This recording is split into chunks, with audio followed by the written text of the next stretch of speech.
Hello, cell solutions എന്ന YouTube ചാനലിലേക്ക് നിങ്ങൾക്കെല്ലാവർക്കും സ്വാഗതം. ഞാൻ ഇന്നിവിടെ പറയാൻ പോകുന്നത് നമ്മുടെ ഫോണുകളിൽ നെറ്റ്വർക്ക് പ്രോബ്ലംസ് ഉണ്ടാകുന്നത് എന്തുകൊണ്ടാണ്, അതിൻ്റെ എങ്ങനെയൊക്കെയാണ് വഴികൾ, ഇതിനെക്കുറിച്ചായിട്ട് ബ്രീഫായിട്ടുള്ള ഒരു വിവരണമാണ്. അപ്പോൾ എല്ലാവരും ഇത് ശ്രദ്ധിച്ച് കാണുക. ആദ്യമായിട്ട് നമ്മൾ ഇതിനെപ്പറ്റി ഒരു ബ്രീഫായിട്ടുള്ള വിവരണം തരും. അത് കഴിഞ്ഞ് ഓരോ കമ്പോണൻസിനെ പറ്റി ഡീറ്റെയിൽ ആയിട്ട് വീഡിയോ ഇടുന്നതായിരിക്കും.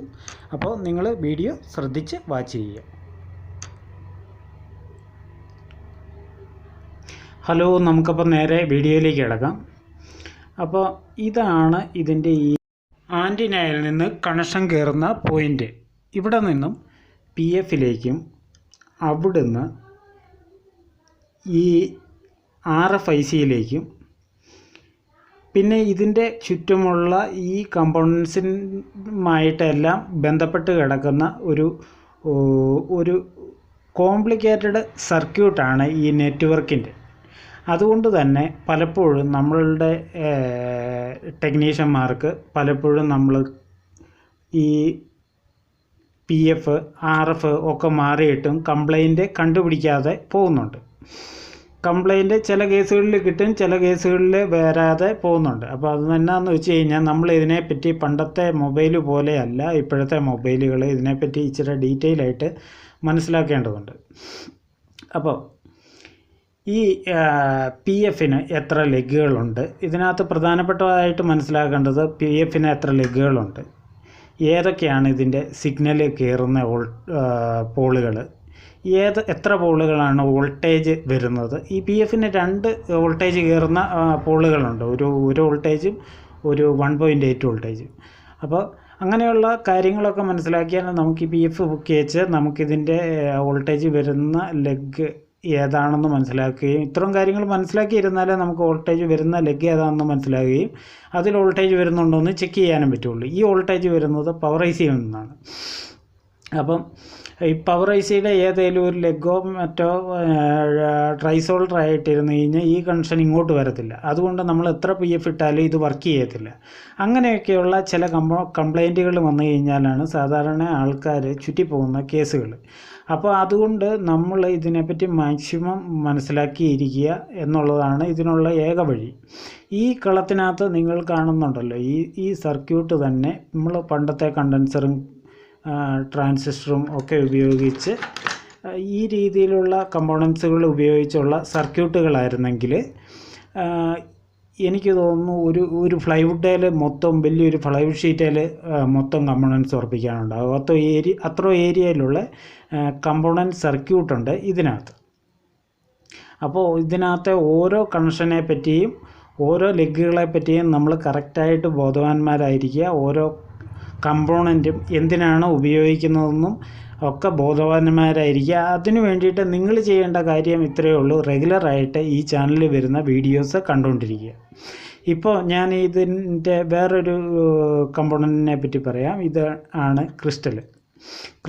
സാധാരണയായിട്ട് ഒരു മൊബൈലിൽ വരുന്നത് 3 തരത്തിലുള്ള ക്രിസ്റ്റലുകളാണ്. അതിൽ ഒരു ക്രിസ്റ്റൽ എപ്പോഴും നെറ്റ്വർക്ക് സെക്ഷനിലുണ്ടാകും. അത് PFനോട് ഏകദേശം അടുത്തുള്ള ഏരിയയിലൊക്കെ ആയിരിക്കും അതുണ്ടാകുക.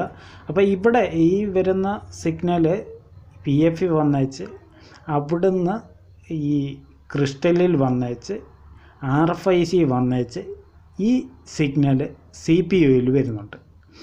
അപ്പോൾ ഇങ്ങനെയൊക്കെയുള്ള കണക്ഷൻസ് ഉള്ളതുകൊണ്ടാണ് ഈ ചിലർ ഒക്കെ പറയുന്നതായിട്ടില്ലല്ലോ, ക്രിസ്റ്റൽ എടുത്ത് ഫോൺ ഡെഡായിപ്പോയി. ക്രിസ്റ്റൽ മാറി വെച്ച് കഴിഞ്ഞാൽ ക്രിസ്റ്റൽ എടുത്തേച്ച് നമ്മൾ ചെക്ക് ചെയ്ത് കഴിഞ്ഞാൽ ചില സമയത്ത് ഫോൺ ഓണാകത്തില്ല.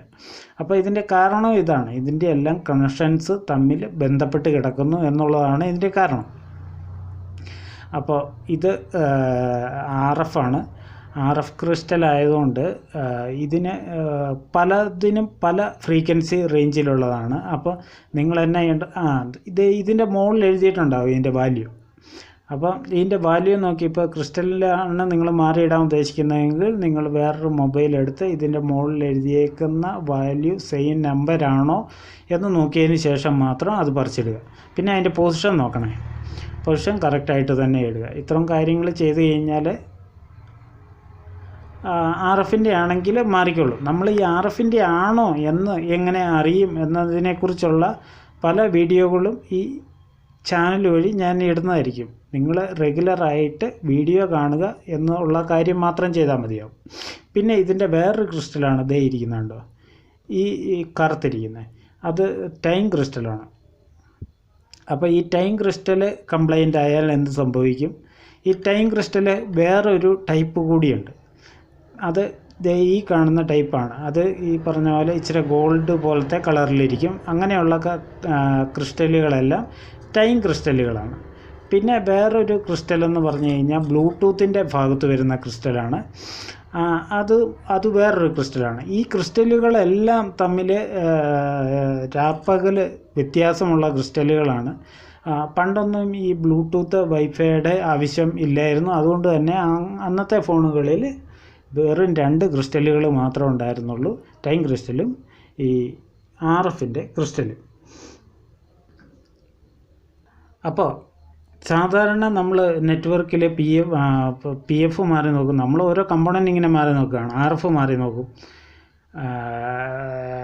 RFIC മാറി നോക്കും, PF മാറി നോക്കും.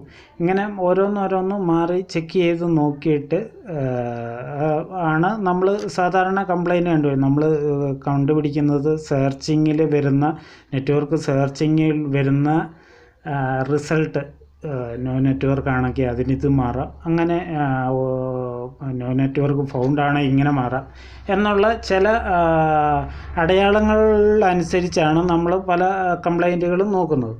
അതിൽ നിന്നും വ്യത്യാസമായിട്ട് നമ്മൾ വോൾട്ടേജ് ഇപ്പോൾ ഇതെടുത്തു കഴിഞ്ഞാൽ നമ്മൾ PF എടുക്കുന്നു, ഏതായാലും PF എടുത്ത് മാറ്റി വെച്ച് കഴിഞ്ഞ് കഴിഞ്ഞാൽ നമ്മൾ ചെക്ക് ചെയ്യേണ്ട കുറേ കാര്യങ്ങൾ, ഏത് ലൈനാണ്, ഇപ്പോൾ ഈ ലൈന് എങ്ങോട്ടാണ്, എത്രാമത്തെ പോയിന്റിലാണ് കയറുന്നതെന്ന് അറിയണം. നമ്മൾ ഈ സിഗ്നൽ കട്ടായിട്ടുണ്ടോ എന്നറിയണം. വയ്ക്കുന്നതിന് മുന്നേ മൾട്ടിമീറ്റർ വെച്ച് വളരെ സിമ്പിളായിട്ട് നോക്കാവുന്ന കാര്യമാണല്ലോ. അത് എങ്ങനെയാണ് ചെക്ക് ചെയ്യുന്നതെന്ന് അറിഞ്ഞാൽ മാത്രമേ നമുക്ക് ചെക്ക് ചെയ്യാൻ പറ്റത്തുള്ളൂ. പിന്നെ ഈ PFന് എത്ര വോൾട്ടേജാണ് വരേണ്ടത്, ഏതൊക്കെയാണ് വോൾട്ടേജിൻ്റെ പോയിന്റുകൾ, അതെല്ലാം വോൾട്ടേജ് വരുന്നുണ്ടോ, ആ വോൾട്ടേജ് വന്നാൽ മാത്രമേ ഈ സിഗ്നൽ ഇവൻ ഇങ്ങോട്ട് കടത്തി വിടുകയുള്ളൂ. അതേസമയം ഈ സിഗ്നൽ ഇവിടെ വന്ന് ബ്രേക്കായി പോയി കഴിഞ്ഞ് കഴിഞ്ഞാൽ ഈ IC വർക്ക് ചെയ്യും, പക്ഷേ നമുക്ക് സെർച്ചിങ്ങിൽ ആ റിസൾട്ട് കാണിക്കത്തില്ല. പിന്നെ ഈ ICക്ക് നമ്മളിപ്പം ഈ നെറ്റ്വർക്ക് നമ്മളിപ്പോൾ PF എടുത്ത് കഴിഞ്ഞപ്പോൾ കണ്ടു ഇതിൻ്റെ വോൾട്ടേജ് വരുന്ന ലൈനൊക്കെ ബ്രേക്കാണ്, ഇങ്ങോട്ടൊന്നും PF വർക്ക് ചെയ്യാനുള്ള വോൾട്ടേജ് വരുന്നില്ല എന്ന് വിചാരിച്ചോളുക. അപ്പം നമുക്ക് ഇതിനകത്തൊന്നും പണിയേണ്ട, ഈ RF ഒന്നും മാറേണ്ട കാര്യമില്ല. RF ക്രിസ്റ്റലോ ഇങ്ങനെയുള്ള കാര്യങ്ങളൊന്നും ചെക്ക് ചെയ്യേണ്ട കാര്യമില്ല. നമുക്ക് കംപ്ലൈൻറ്റ് ഏകദേശം ഒരു ഐഡിയ കിട്ടി, ഇതിന് വരുന്ന വോൾട്ടേജ് വന്നിട്ടില്ല. അപ്പോൾ നമ്മൾ ആ വോൾട്ടേജിന് വേണ്ടിയിട്ടുള്ള പണിയെടുക്കാൻ നോക്കിയാൽ മതി. അപ്പോൾ അങ്ങനെയൊക്കെ വരുമ്പം വളരെ ഈസി ആയിട്ട് നമുക്ക് റിപ്പയർ ചെയ്യാൻ സാധിക്കും. പണ്ടത്തെ രീതിക്കൊന്നും നെറ്റ്വർക്ക് നോക്കിക്കഴിഞ്ഞാൽ ഇപ്പോൾ ഉള്ള ബോർഡുകളിലൊന്നും കിട്ടത്തില്ല. അപ്പോൾ ഇച്ചിരിയും കൂടെ ഒക്കെ ഇനിയും വരുന്ന ബോർഡുകൾ ഇതിലൊക്കെ നല്ല മെച്ചമായിട്ടുള്ള ബോർഡുകളാണ്. അപ്പം നമ്മൾ സമയം കിട്ടുന്ന പോലെ തന്നെ ഓരോ ICയുടെയും ഡീറ്റെയിൽ ആയിട്ടുള്ള കാര്യങ്ങളും അതിൻ്റെ പ്രവർത്തനങ്ങളും ഫങ്ഷൻസും പഠിച്ചിരിക്കണം. പിന്നെ ഈ PF ഒക്കെ എപ്പോഴും എടുത്ത് വെച്ച് നമ്മൾ എടുക്കുക, പൊക്കുക, വെക്കുക ഒക്കെ ചെയ്ത് കഴിഞ്ഞ് കഴിഞ്ഞാൽ ഇത് ഇപ്പോൾ ഹീറ്റ് കൊണ്ട് തന്നെ ഡാമേജ് ആകുന്ന ഒരു കമ്പോണൻ്റാണ്. അപ്പോൾ അങ്ങനെ ഹീറ്റ് കൊണ്ട് ഡാമേജ് ആയാൽ നമുക്കത് പ്രയാസമായിരിക്കും. അപ്പം കറക്റ്റായിട്ട് നമുക്ക് മെഷർ ചെയ്തേച്ച് ചെയ്യാനായിട്ട് ഉള്ള രീതിക്ക് നമ്മൾ ഈ കാര്യങ്ങളെല്ലാം ഒന്ന് അറിഞ്ഞിരിക്കണം, കാര്യങ്ങളെക്കുറിച്ച്.